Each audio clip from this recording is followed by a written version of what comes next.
Hello बच्चों, कैसे हो? आपका स्वागत है कृपाण स्टडी सेंटर में। आज जो आपके समक्ष टॉपिक प्रस्तुत हुआ है कई मानने में काफ़ी महत्वपूर्ण है हर एक एग्जाम व्यू से। ठीक है, इसमें हम हर एक बात पे विस्तार पर चर्चा करेंगे और वो सारे जो है पहलू पर विचार करेंगे जो अब तक अछूता था। तो चलिए देखते हैं हमारा आज टॉपिक क्या है। यहाँ पर जो हम चैप्टर कर रहे हैं हमारा पर्यावरण काफ़ी महत्वपूर्ण है। क्लास 10वीं सीबीएसई एनसीईआरटी के अंतर्गत यहाँ पर हमारा क्वेश्चन है। हमारा क्वेश्चन है कि पर्यावरण को परिभाषित करें और इसके बारे में संक्षिप्त व्याख्या करें। बताएं कि पर्यावरण में क्या क्या हो सकता है और पर्यावरण के अंतर्गत क्या क्वेश्चन पूछे जा सकते हैं। तो दोस्तों यहाँ पर मैंने जो क्वेश्चन यहाँ रखा है पर्यावरण के अंतर्गत, तो आपको जितने पॉइंट है कुछ भी क्वेश्चन बन सकता है, पॉइंट के अंतर्गत भी क्वेश्चन बन सकता है। तो इसलिए इस क्वेश्चन को जो है बहुत ही समझदार मन से समझदारी से लिखना भी है और समझना भी है और इसको अच्छे से देखने की कोशिश भी करना है कि इसमें किन शब्दों का क्या महत्व रहता है।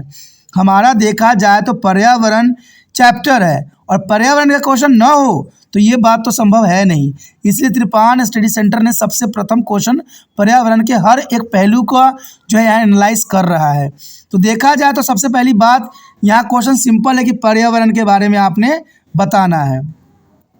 कहते हैं किसी भी जीवित जीव को घेरने वाले जैविक अजैविक कारकों का उसका पर्यावरण माना जाता है। यानी साफ शब्दों में बताऊं तो पर्यावरण का मतलब होता है जिसमें जैविक अजैविक यानी दोनों तरह के जीव जो आपस में जो है अंतरक्रियाएँ करते हैं, आपस में रहते हैं, जीते हैं, खाते हैं, पीते हैं, मरते हैं, इन सारे क्रियाओं को जो है पर्यावरण का नाम दिया जाता है। यानी हमारे आसपास जितने भी जीव जंतु रहते हैं, ठीक है, जो जैविक भी हो सकते हैं अजैविक। कहते हैं जैविक जो जीवित होते हैं, अजैविक जो मृत होते हैं, उनको हम पर्यावरण कहते हैं।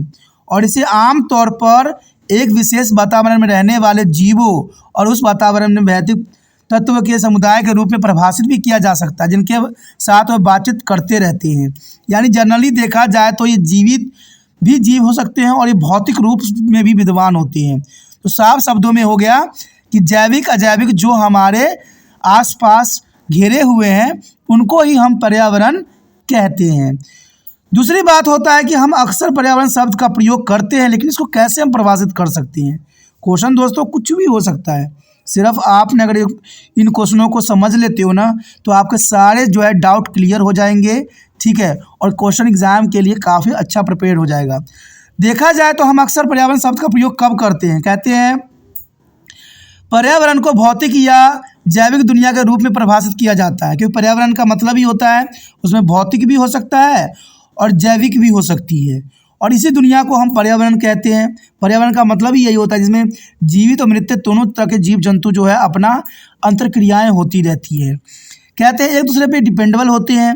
आपको पता ही है कि आज जितने भी पेड़ पौधे हैं काट देते हो आप तो उनकी लकड़ियों का जो है आम इंसानों के लिए बहुत इंपॉर्टेंट हो जाती है, ठीक है, लेकिन ये जीवित रहते हैं फिर भी इनके इंपॉर्टेंस काफ़ी रहते हैं। तो ये सब पर्यावरण के अंतर्गत ही आते हैं।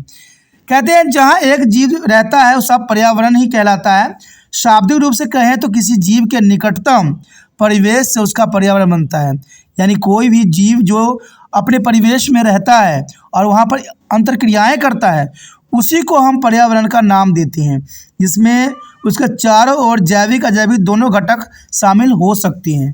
तो आप समझ गए होंगे कि पर्यावरण किसे कहते हैं। दोनों डेफिनेशन में जो आपको बेस्ट लगता है, जो समझ में है, उसको नोट डाउन कर सकते हैं। देखा जाए तो पर्यावरण पर मानव गतिविधियों का प्रभाव, ये काफ़ी महत्वपूर्ण पॉइंट रहेगा कि मानव ने अपनी गतिविधियों के कारण जो है पर्यावरण को कितना क्षति पहुंचाया है, और ये आप भली भांति जानते हो, समझते हो।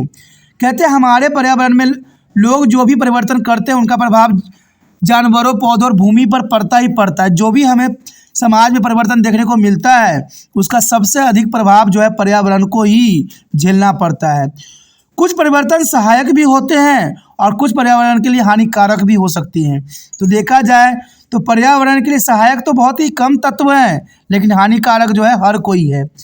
कहते हैं खेती, घरों, सड़कों और शॉपिंग सेंटरों के निर्माण के लिए भूमि साफ करने लोगों के लिए सहायक होते हैं, लेकिन जानवरों के आवास, पौधे नष्ट हो रहे हैं, ये उनके लिए बहुत बड़ा हानिकारक है। कहते हैं लोग अपनी लालच में, अपने उपयोगिता में पर्यावरण को जो है बिल्कुल ही तहस नहस कर दिया है।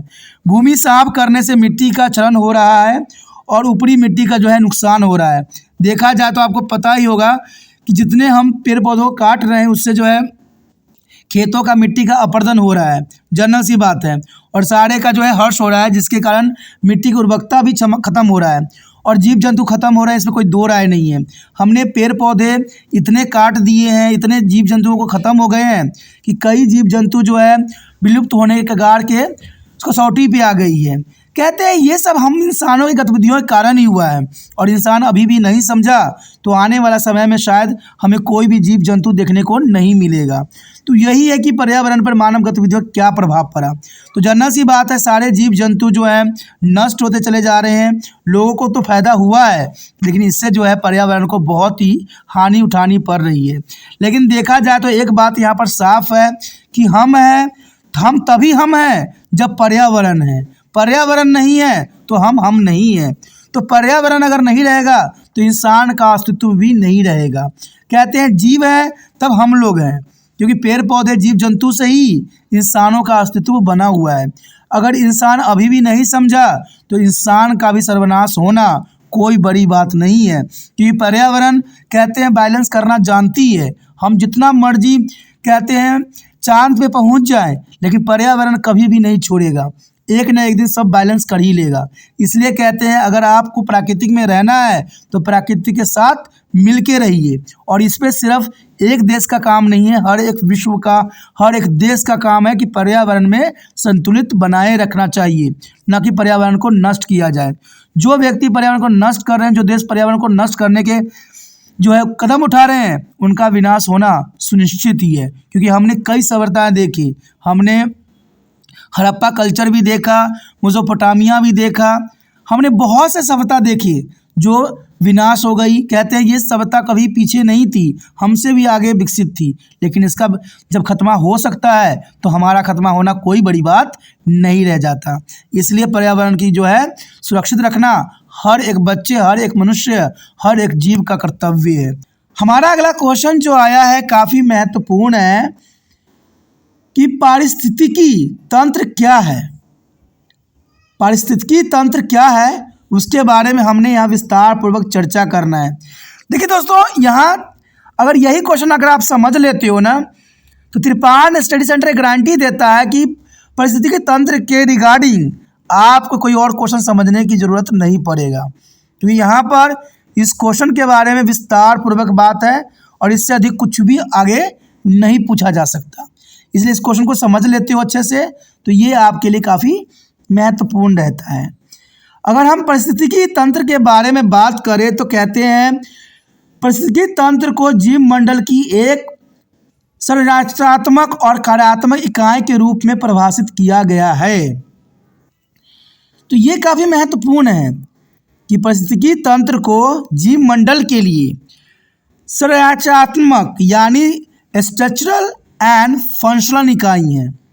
समझ सकते हो कि संरचना यानी एक ढांचा और कार्यात्मक यानी उसके कार्य प्रणाली, यानी पारिस्थितिकी तंत्र में ही हर जीव जंतु जो है अपना एक ढांचा बनाते हैं और उसी में ही कार्यरत होते हैं, कार्य करते हैं। इस रूप से जो है इसको परिभाषित किया गया है कि जीव मंडल की एक ये जो होती है संरचनात्मक और कार्यात्मक इकाई होती है। इसमें जीवित जीव, उनके निर्जीव पर्यावरण शामिल है, यानी इसमें जीवित जीव भी है और निर्जीव जीव भी हैं, यानी बायोटिक एबायोटिक दोनों ही सम्मिलित होते हैं, जो खाद्य श्रृंखला और जैव भू रासायनिक चक्र के माध्यम से पारंपरिक क्रियाएं करते हैं।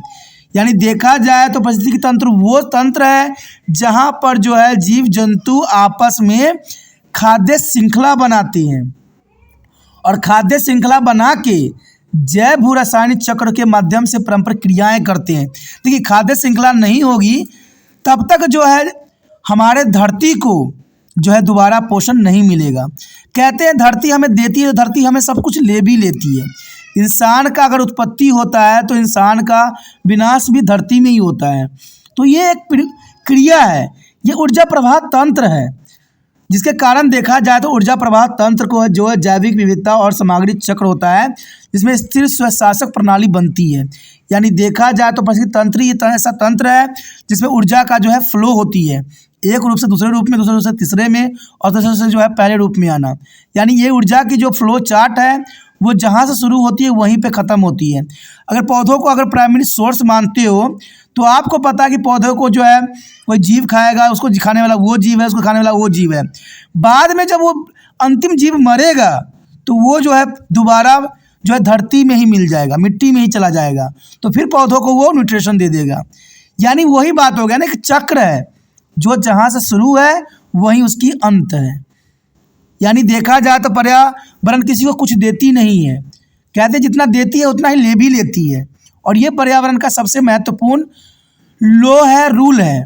कहते हैं हरे पौधे प्रकाश संश्लेषण की प्रक्रिया को पूरा करने के लिए पृथ्वी पर अपतित और ऊर्जा का लगभग 1% ग्रहण करते हैं। यानी देखा जाए तो पेड़ पौधों जो है सूर्य से सिर्फ 1% ऊर्जा ही ग्रहण करते हैं, और इस फंसी हुई ऊर्जा का एक हिस्सा पौधे द्वारा अपनी अपचय गतिविधियों के निष्पादन करने में उपयोग किया जाता है। यानी पौधे जो है ये अपनी पूरी गतिविधियां करने के लिए, भोजन बनाने के लिए 1% ऊर्जा का जो है उपयोग करते हैं। और देखा जाए तो कुछ ऊर्जा वायुमंडल में गर्मी के रूप में जारी की जाती है, यानी देखते हुए गर्मी इतनी रहती है तो वो भी एक तरह का ऊर्जा का स्रोत होता है। शेष ऊर्जा पौधों में प्रकाश संश्लेषण उत्पादन के रूप में संग्रहित रासायनिक ऊर्जा में बदल जाती है, और जब इन पौधों को शाकाहारी जीव द्वारा खाया जाता है तो पौधों में संग्रहित रासायनिक ऊर्जा इन जानवरों में स्थानांतरित हो जाती है। यानी देखा जाए तो ये 1% ग्रहण करने का रूल है कि अगर मान लीजिए पौधा जो है सूर्य से 1% ऊर्जा लेता है तो वो अपना भोजन स्वयं बनाता है, पौधा बड़ा होता है, और ये बड़ा पौधों को जो है कोई जीव खा लेता है तो वो ऊर्जा जो है उस पौधों में चला जाता है। तो इस प्रकार जो है ऊर्जा का आगे निरंतर जो है फ्लो चार्ट बनती रहती है। देखा जाए तो ये जानवर शाकाहारी इस ऊर्जा में से कुछ का उपयोग अपचयित गतिविधियों के लिए करते हैं, यानी अपने दैनिक कार्य के लिए जो है शाकाहारी जीव करते हैं, और कुछ ऊर्जा गर्मी के रूप में जारी भी की जाती है, जबकि शेष ऊर्जा उसके शरीर में संग्रहित होती है। यानी देखा जाए तो जो भी आप क्रियाविधि करते हो उससे कुछ एनर्जी जो है लॉस्ट जरूर होता है, और कुछ जो है उसके शरीर में संग्रहित हो जाती है, यानी इकट्ठा रह जाती है। और देखा जाए तो ऊर्जा स्थानांतरण की यह प्रक्रिया शीर्ष मांसाहारियों द्वारा दोहराई जाती है। यानी जब शाकाहारी जीव को मांसाहारी जीव खाते हैं तो जो ऊर्जा बची हुई होती है वो मांसाहारी जीव में चले जाते हैं। एक परिस्थिति तंत्र में ऊर्जा का स्थानांतरण सिर्फ 10% के नियम का पालन करती है। यानी एक जीव से दूसरे जीव में जो ऊर्जा स्थानांतरण होती है सिर्फ 10% ही होती है, उससे कुछ भी नहीं अधिक होती है। तो आप समझ सकते हो कि आप जितना मर्जी खाओ उसका 10% ही आप तक पहुंचेगी। यानी केवल 10% ऊर्जा निचले ट्रैफिक सतह के प्रत्येक ट्रैफिक सतह के स्थानांतरित होती है। यानी कोई भी जीव किसी जीव को खाता है तो सिर्फ 10% ऊर्जा ही स्थानांतरित होती है, और एक पोषक सतह से दूसरे पोषक सतह तक जाने पर लगभग जो है 90% ऊर्जा नष्ट हो जाती है। यानी सिर्फ 10% ऊर्जा का ही स्थानांतरण होती है, और बाकी ऊर्जा जो है 90% वो स्थानांतरित करने में ही नष्ट हो जाती है। तो ये परिस्थिति तंत्र के सबसे महत्वपूर्ण यहाँ पर बात आया है, जो एग्जाम व्यू से काफ़ी महत्वपूर्ण है। यदि हम परिस्थिति तंत्र के अंतर्गत एक अच्छा सा एग्जाम्पल देखें, उदाहरण देखें, तो इसको समझना और भी आसान हो जाएगा। अगर हम परिस्थिति तंत्र की बात करते हैं तो सबसे अच्छा प्राकृतिक परिस्थिति तंत्र कौन हो सकती है? तो जनरल सी बात है, जैसे पॉइंट बता रहा है कि झील को एक प्राकृतिक परिस्थिति तंत्र माना जा सकता है, क्योंकि झील ही एक ऐसा जगह होता है जहाँ पर हर तरह की गतिविधियाँ हमें देखने को मिलती है। झील एक परिस्थिति तंत्र है जहाँ जीवित जीव बढ़ते हैं, अपनी प्रजनन करते हैं, और एक दूसरे के साथ अजैविक घटकों के साथ जो है बातचीत कहते हैं, एक दूसरे से इंटरेक्ट होते हैं, और बिना किसी मानवीय हस्तक्षेप के प्रकृति में अन्य गतिविधियों को स्वयं करते हैं। यानी देखा जाए तो झील एक ऐसा जगह है जहाँ पर जीव जो होते हैं अंतर्क्रियाएँ करते हैं, आपस में उनका जो है लेन देन रहती है। और ये लेन देन कैसे हो सकता है? एक जीव दूसरे जीव को खाता है, दूसरा जीव जो है उस जीव को खाता है, तो ये गतिविधियाँ चलती ही रहती है, और झील सबसे अच्छा एग्जाम्पल है। लेकिन देखा जाए तो ये गतिविधियाँ तब संभव होती है जब इंसानों के द्वारा वहाँ पर कोई तरह का जो है हस्तक्षेप न हो, क्योंकि ये प्राकृतिक रूप होती है। देखा जाए तो ये एक प्राकृतिक रूप है जिसमें कि इसे प्राकृतिक परिस्थिति तंत्र के रूप में जाना जा सकता है, क्योंकि इसमें मानव गतिविधियां नहीं होती है, मानव इसमें इंटरशेप नहीं करते हैं। कहते हैं इंटरफेयर करने के कारण ये प्राकृतिक नहीं रह पाती है, वो मानव निर्मित हो जाती है। जहाँ इंसानों का गतिविधि होती है वो प्राकृतिक नहीं होती है, वो आर्टिफिशियल बन जाती है। लेकिन झील जो है ऐसा जगह है जहाँ पर ये सबसे अच्छा परितंत्र होता है, जहाँ पर जीव जंतु जो है प्रजनन करते हैं, एक दूसरे को आहार बनाते हैं, और इसमें जो है कोई भी मनुष्य का हस्तक्षेप नहीं रहता है। इसी के अंतर्गत अगर हम बायोमास की बात कर ले, क्योंकि एग्जाम व्यू से बायोमास भी महत्व रखता है। बायोमास किसी परिस्थिति तंत्र में किसी भी समय जीवित या कार्बनिक पदार्थों की कुल मात्रा होती है। तो आप समझ गए होंगे कि बायोमास क्या होती है। बायोमास किसी परिस्थितिक तंत्र में किसी भी समय जीवित या कार्बनिक पदार्थों की कुल मात्रा को हम बायोमास कहते हैं। तो ये काफ़ी महत्वपूर्ण पॉइंट यहाँ पर एग्जाम व्यू से हमने रखा, और इसको आपको समझना जानना आपके लिए बहुत महत्वपूर्ण रहेगा। हमारा अगला क्वेश्चन जो आया है काफ़ी महत्वपूर्ण है कि जैविक एवं अजैविक की संक्षिप्त व्याख्या करना है। यहाँ पर साफ है कि जैविक अजैविक के बारे में आपने यहाँ पर ज्ञान प्राप्त करना है कि जैविक एवं अजैविक होती क्या है, और ये एग्जाम व्यू से काफ़ी महत्वपूर्ण यहाँ बात आता है और ज़रूरी भी है। देखा जाए तो अगर हम जैविक का अर्थ जानें तो ये काफ़ी महत्वपूर्ण रहेगा। जैविक यानी बायोटिक इसका अर्थ होता है, इंग्लिश में हम इसको बायोटिक कहते हैं, और इसको सब दो शब्द से मेल से बना है। बायो का अर्थ होता है जीवन, और आईसी का अर्थ होता है जैसा, यानी इस प्रकार इस शब्द का अर्थ हुआ जैसा, जीवन जैसा। यानी बायोटिक तो जो होती है जीवित यानी लिविंग थिंग, और यह परिस्थिति तंत्र में मौजूद सभी जीवित संस्थाओं से संबंधित होती है।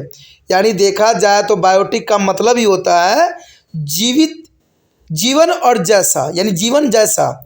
इसका मतलब साफ हो जाता है कि लिविंग थिंग की हम बात कर रहे हैं, जो जीवित हैं, जो अपना जो है पूरी तरह से गतिविधियां करते हैं पर्यावरण में, तो उसे हम जो है लिविंग थिंग कहते हैं, और इसे ही हम जैविक भी कह सकते हैं। तो देखा जाए तो भाई तंत्र में मौजूद सभी जीवित प्राणियों से ये संबंध रखता है, उसे हम जैविक कहते हैं। और सबसे बड़ी बात आता है कि जैविक जो है उसके कारक कौन कौन से हो सकते हैं, कौन कौन से फैक्टर हैं।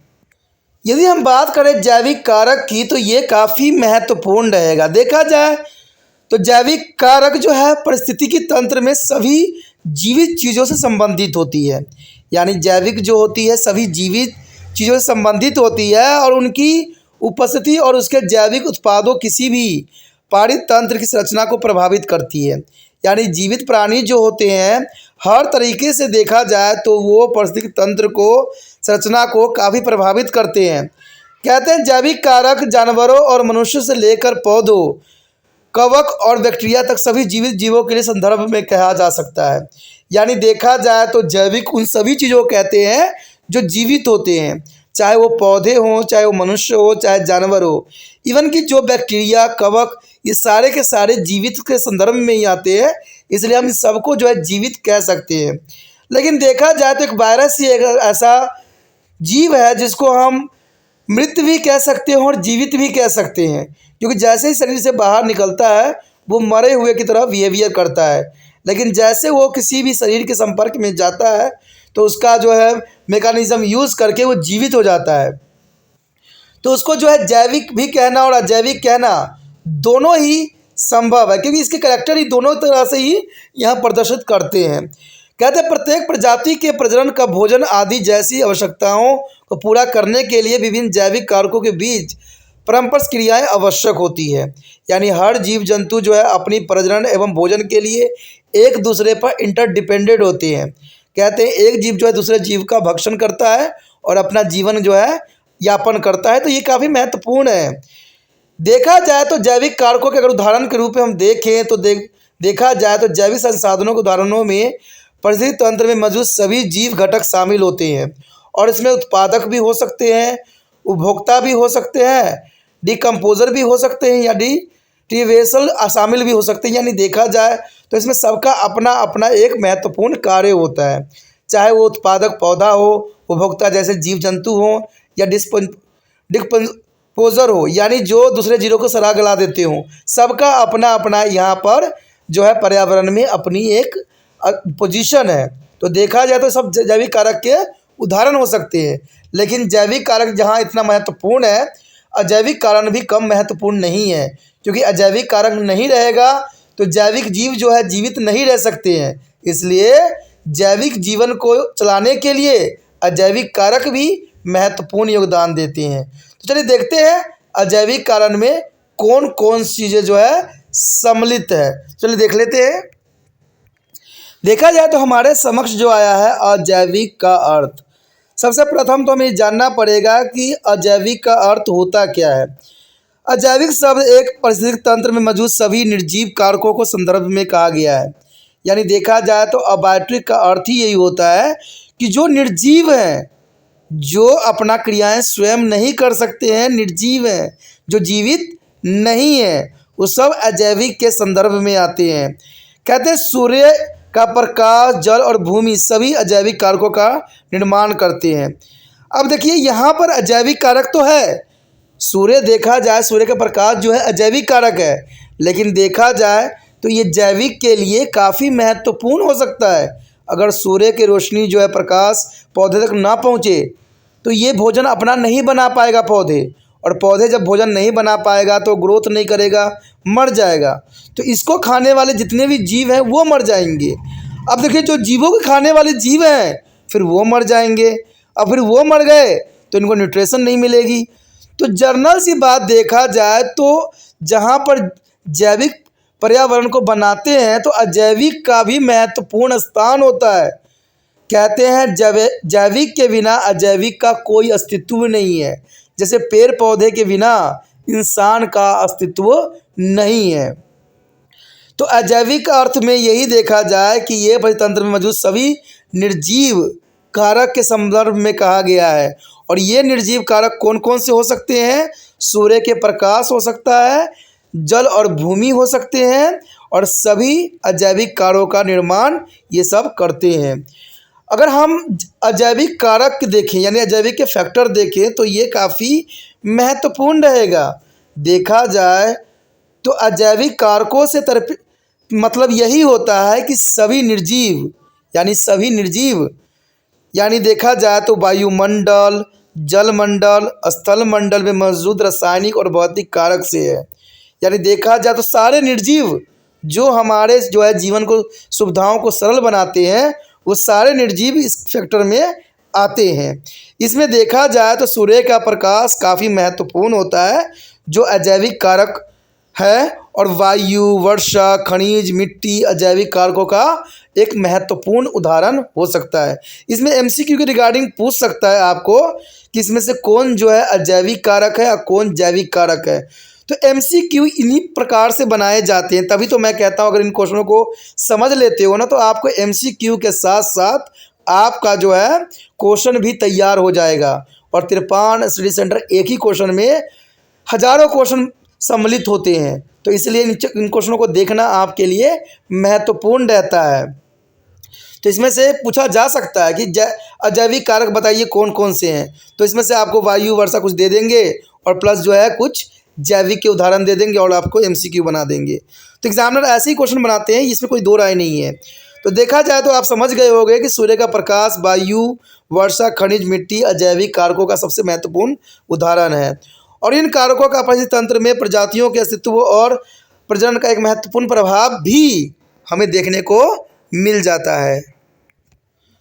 उदाहरण के लिए देखा जाए तो पर्याप्त मात्रा में सूर्य के प्रकाश के बिना, यानी हम उदाहरण के रूप में देखें तो सूर्य के पर्याप्त प्रकाश के बिना स्वयं पोषित जीव जीवित रहने में सक्षम नहीं हो सकते। यानी जो भी अपना भोजन प्रकाश की उपस्थिति में अपना स्वयं पोषी जो जीव होते हैं, भोजन बनाते हैं, वो जीवित नहीं रह सकते।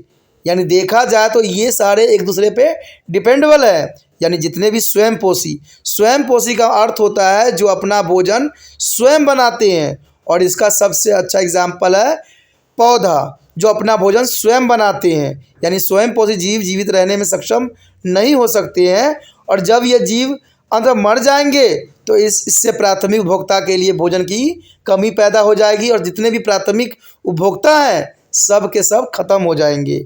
और यह प्रभाव खाद्य श्रृंखला में तेज़ी से बढ़ता है और हर जीव को प्रभावित करता है।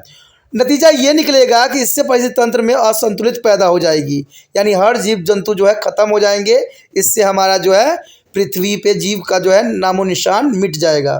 तो इसीलिए कहा जाता है कि दोनों जो है जैविक अजैविक कारक काफ़ी महत्वपूर्ण बन जाते हैं। अगर हम अजैविक कारकों के उदाहरण देखें तो ये काफ़ी महत्वपूर्ण रहेगा एग्जाम व्यू से। अजैविक जो है उदाहरण आमतौर पर परिस्थिति तंत्र के प्रकार पर निर्भर करता है। उदाहरण के लिए स्थलीय पारितंत्र में अजैविक घटकों में हम देखा जाए तो हवा, मौसम, पानी, तापमान, आर्द्रता, ऊंचाई, मिट्टी की पीएच स्तर, मिट्टी का प्रकार और बहुत कुछ शामिल होते हैं।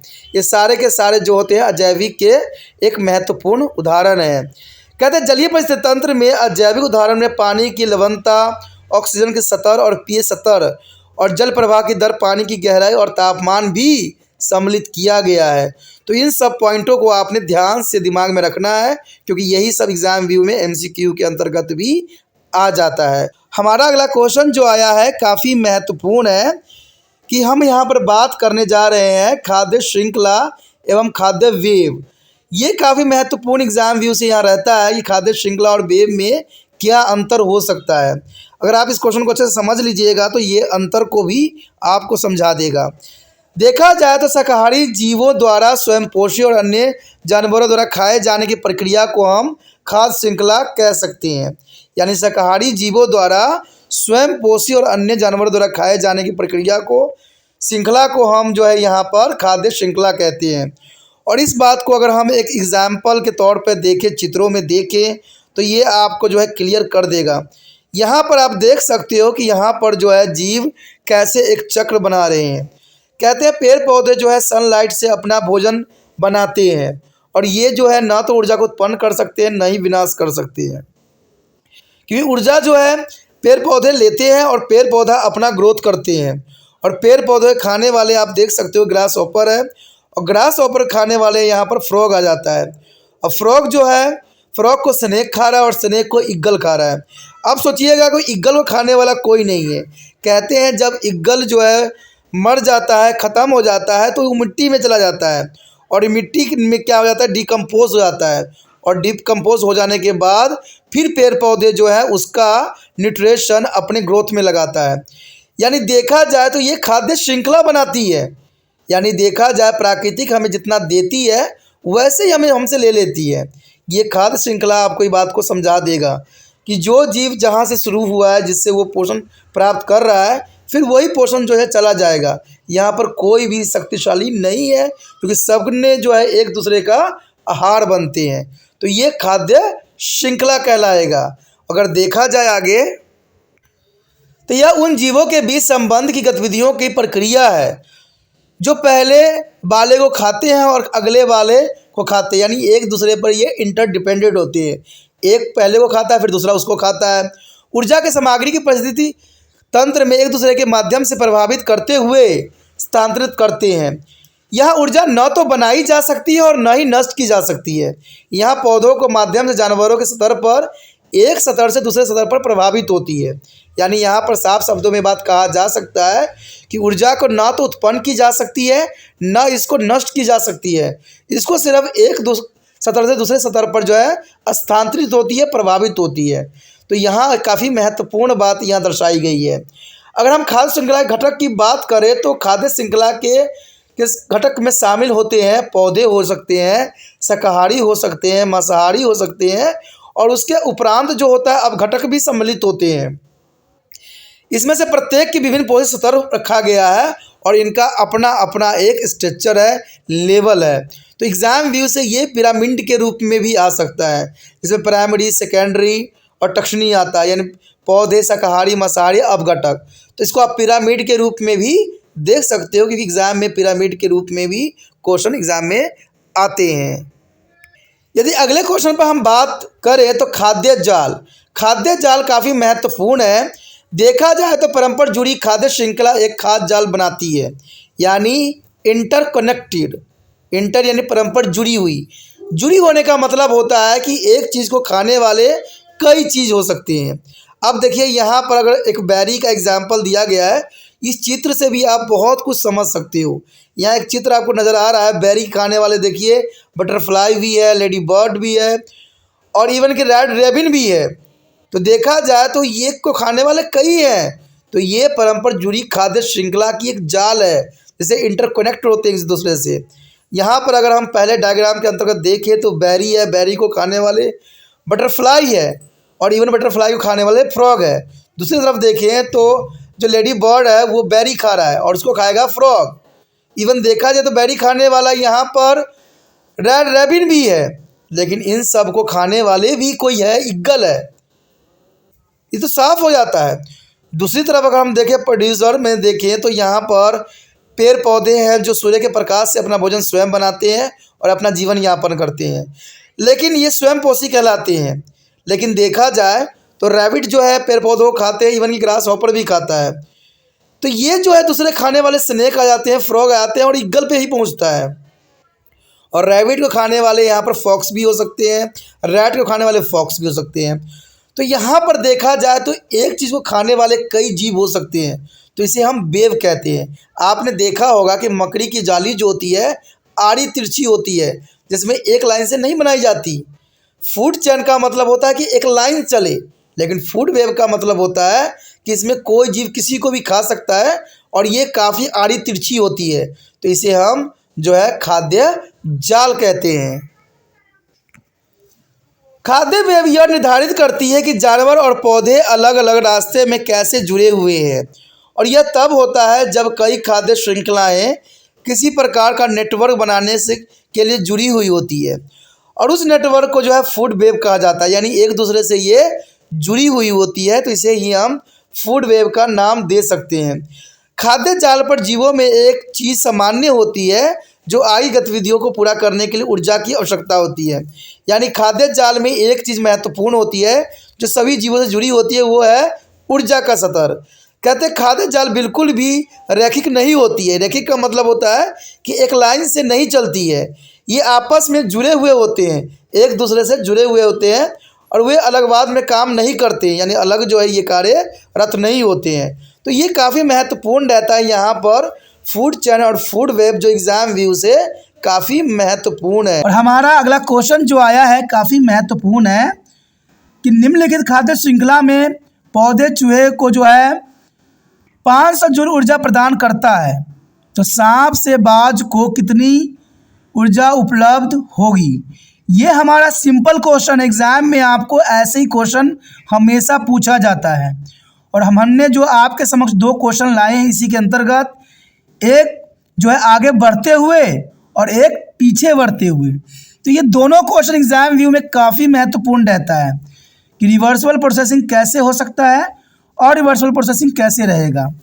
तो देखा जाए यहाँ चूहे को जो दे दिया एग्जामिनर ने 500 जूल ऊर्जा है, तो आपसे सांप और बाज की ऊर्जा पूछ ली गई है। अब जर्नल सी बात है, 10% के रूल क्या कहता है। कहते हैं एक पारिस्थितिक तंत्र में केवल 10% ऊर्जा का ही पोषक से दूसरे पोषक तंत्र तक स्थानांतरित होती है, यानी 10% जो है कानून और बाकी पर्यावरण में नष्ट हो जाती है।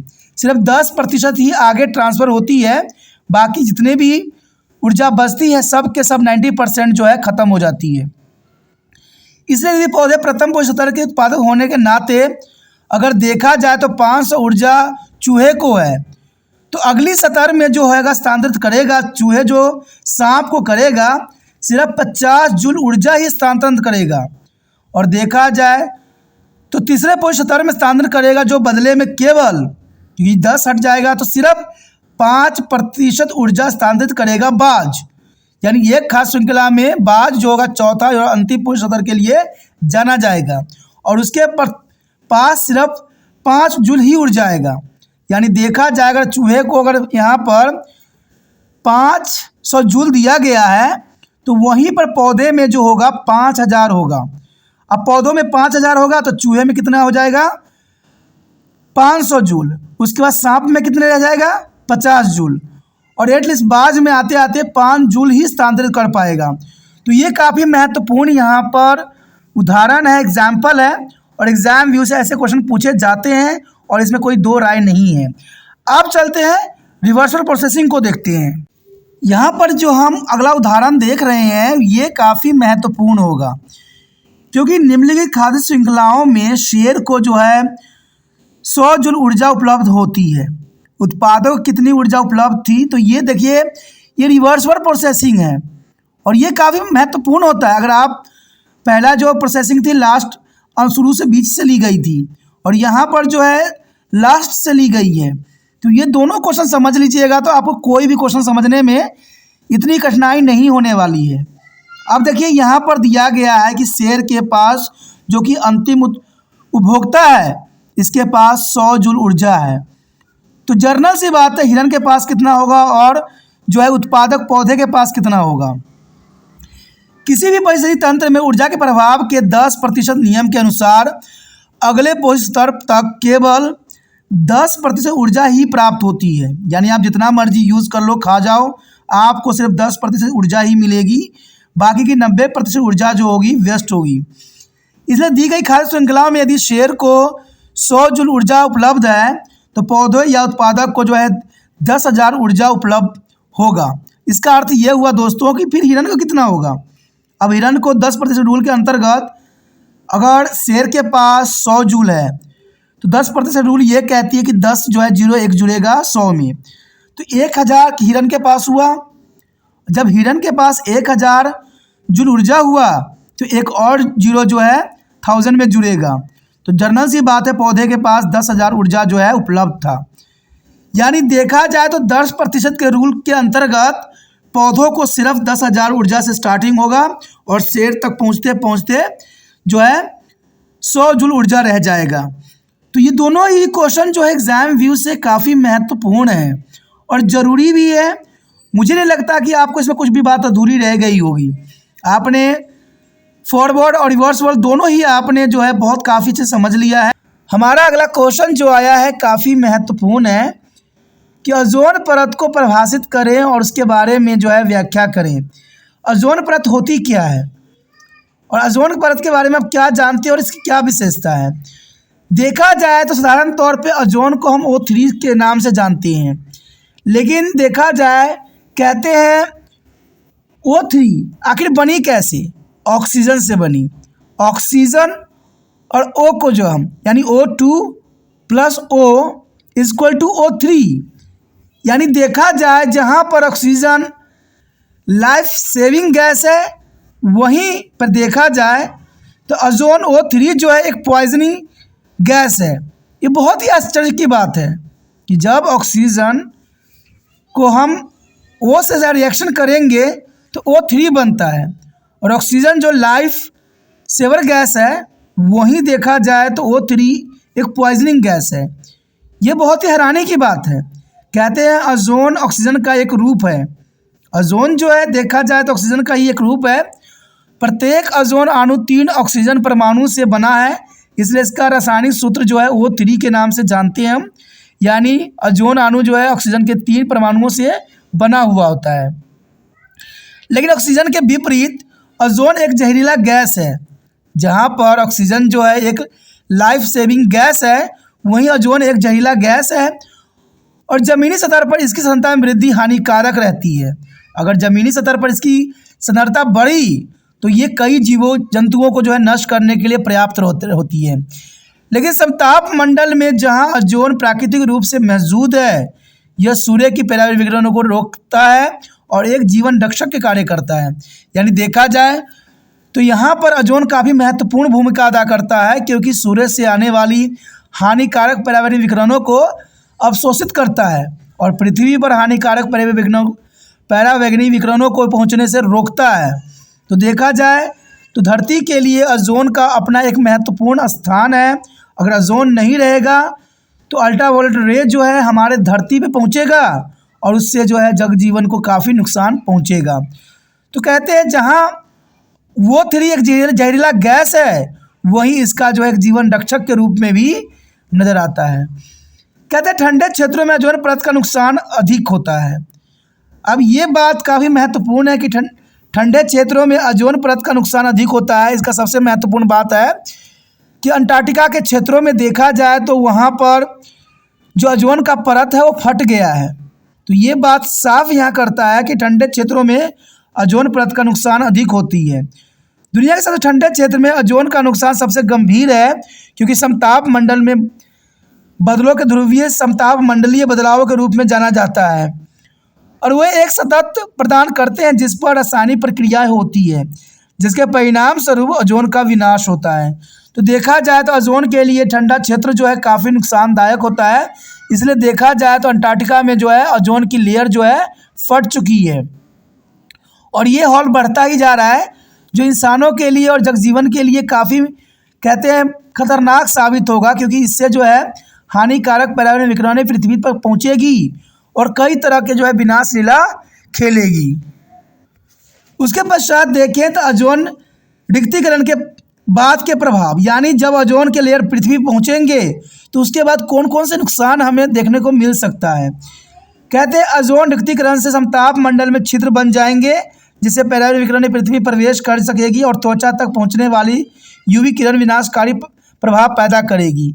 यानी देखा जाए अगर ओजोन लेयर की जो है हॉल अब बढ़ती चली गई समय के साथ, तो अल्ट्रावायलेट रे जो है पृथ्वी पर बहुत ही आसानी से आना शुरू होगा और इससे लोगों में जो है स्किन कैंसर की बीमारी आम हो जाएगी।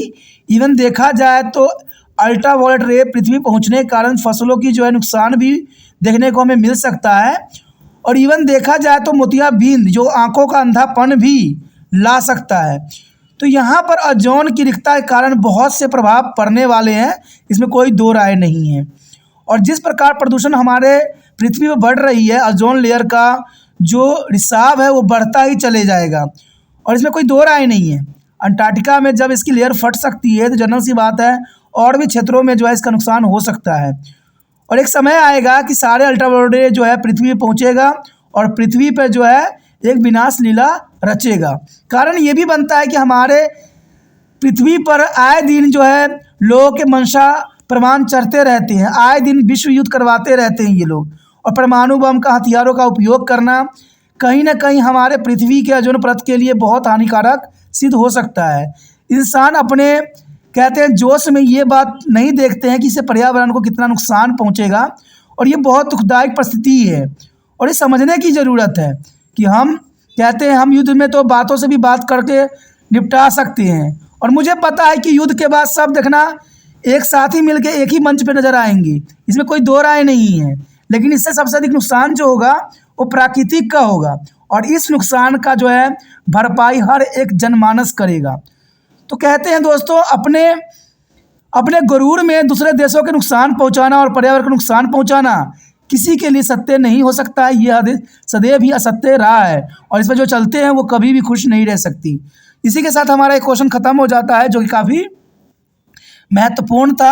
आगे का क्वेश्चन और भी महत्वपूर्ण है, तो आप बने रहे त्रिपाण स्टडी सेंटर के साथ। ठीक है, अगर पहली बार मेरे चैनल पे आए हो, पहली बार वीडियो देख रहे हो, समझ में आ रहा, अच्छा लग रहा है, तो जितना हो सके इसको शेयर कीजिए, क्योंकि शेयर ही दूसरे बच्चों के लिए केयर का भावना पैदा कर सकता है कि शेयर कीजिएगा तभी दूसरे बच्चे को भी केयर हो सकेगा और वो भी ये टॉपिक से समझ सकेंगे। ठीक है, पहली बार मेरे चैनल पे आए हो, पहली बार वीडियो देख रहे हो, जनरल सी बात दोस्तों, चैनल को सब्सक्राइब कर लीजिए। सब्सक्राइब कीजिएगा तभी जो है आने वाला समय में दूसरे वीडियो का नोटिफिकेशन मिल पाएगा। इसे सोचिए नहीं, विचार ना कीजिए, अभी त्रिपाण स्टडी को सब्सक्राइब करके अपने मोबाइल में सेव कीजिए।